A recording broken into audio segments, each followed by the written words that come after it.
ano yan? Madami yan. Siyempre sa IT, alam naman natin na sobra siya kumain ng oras. So, siyempre, yan na yung you have to put in longer hours of work than the normal 8 hours. Tapos, kailangan mo magpasensya. Yan. Patience. Kasi, hindi lang naman computer yung kausap niya. Kausapin niya yung mga vendors, mga clients. So, marami kasing clients dyan makukulit. Pipilit nila yung gusto nila kahit na ilang beses mo na sinabi na hindi kaya, diba? So, yan, kailangan nyo ng patience for that. Although hindi kami shifting, kasi bawal sa amin ng shifting. Yung pagiging on-call minsan sa akin, parang yun yung Christmas. Hindi ako pwede mag-out of town. Meron kami tinatawag na service level agreement with SUP. Dapat, upon tawag sa amin ng kliyente, depende dun sa severity level ng kanilang issue. Meron kaming response time ng 1 to 2 hours. Yun. Wow, ang broad yan. Weird sacrifices. So, syempre, ano yan eh. Yun nga, I think pare-pareho kami yan, mga developers, mga testers. Ano yan, most of the time, nag-OT kami dito. So, talagang, ang isa-sacrifice mo talaga is yung time. Time talaga. So, actually, minsan yan, inaabot pa kami ng 2 days, walang uwian yan. Oo. So, ang ano talaga is time. Oo. Ganun talaga. Marami. Kasi ano ba, mga sakripisyo. Kasi kung talaga yung mga sakripisyo ko. Kasi part yun eh, di ba? Lalo kayo, pag nag-graduate kayo, talagang mag-a-adjust kayo sa corporate world. Kumbaga, may mga adjustment kayong, hindi lang sa trabaho, how do you mingle sa ibang tao. Iba pa yung client eh.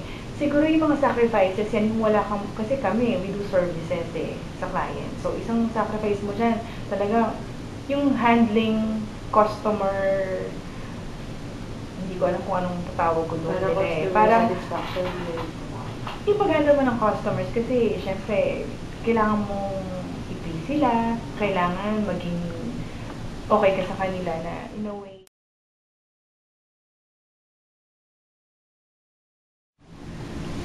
favorite part? Okay, pag merong bagong binibigay sa akin na task. Kasi, lalo na yung hindi ko pa nagagawa before. Yung bago. Kasi parang nakaka-excite na, uy, bago to. Parang iisip ko, kakayanin ko ba to? Uy, hindi ko to alam. Magre-research ako sa net, yan. Yung gano'n. Is kasi, ang akin kasi gusto ko. Dati rin kasi akong programmer, actually dati ko sila sa group bago ko naging service. Ngayon ko lang kasi pagka kasing programmer ka, although nag-innovate ka and everything, hanggang doon ka lang sa level na gawa mo na yung system. I-hand over mo na. Ibigay mo na sa iba. Ibang division.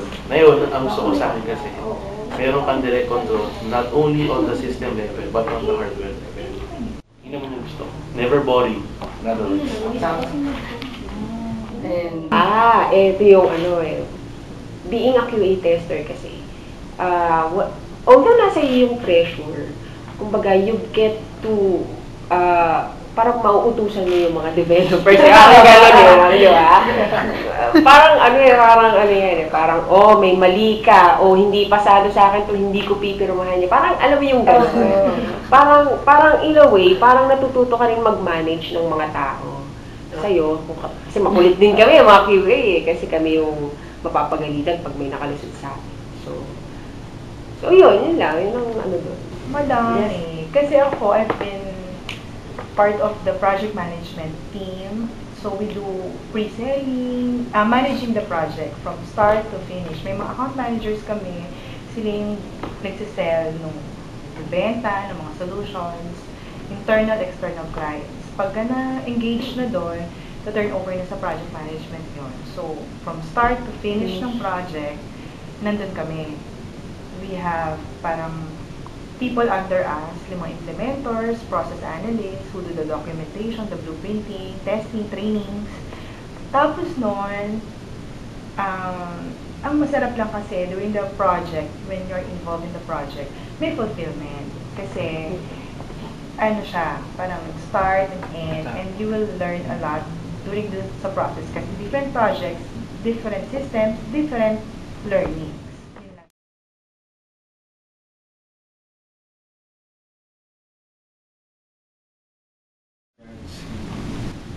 Special advice.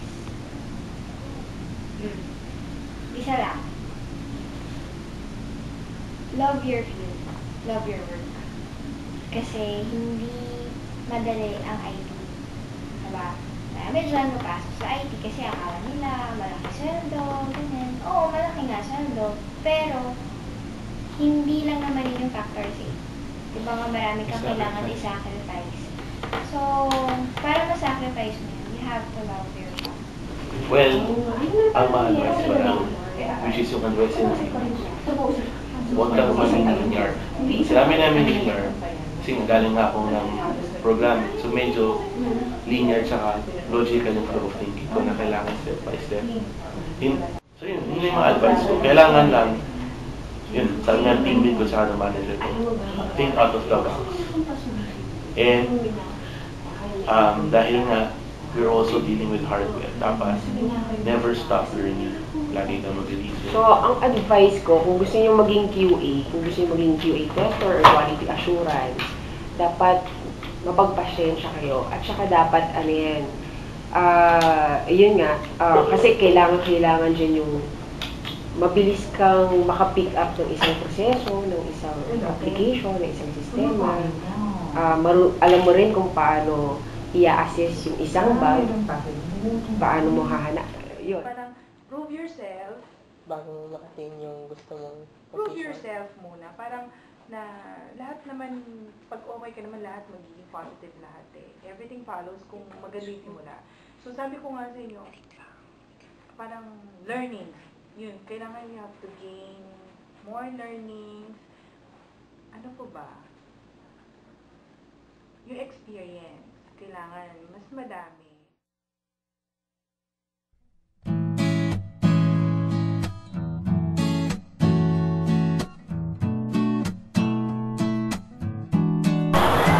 The question is, what does it take to be successful? in this world, Eric.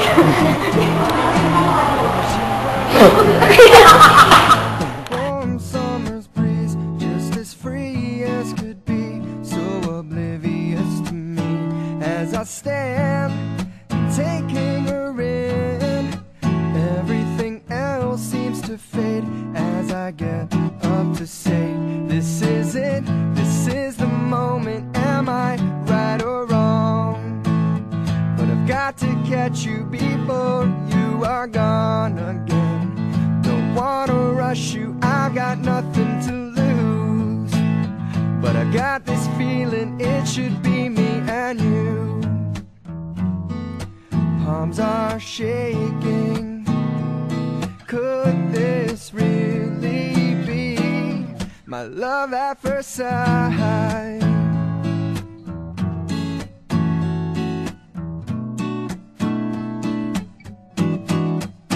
Here I stand, going out on a limb. Okay, say cheese! She just smiles as I try to explain. Then she puts her fingers to my lips as she gets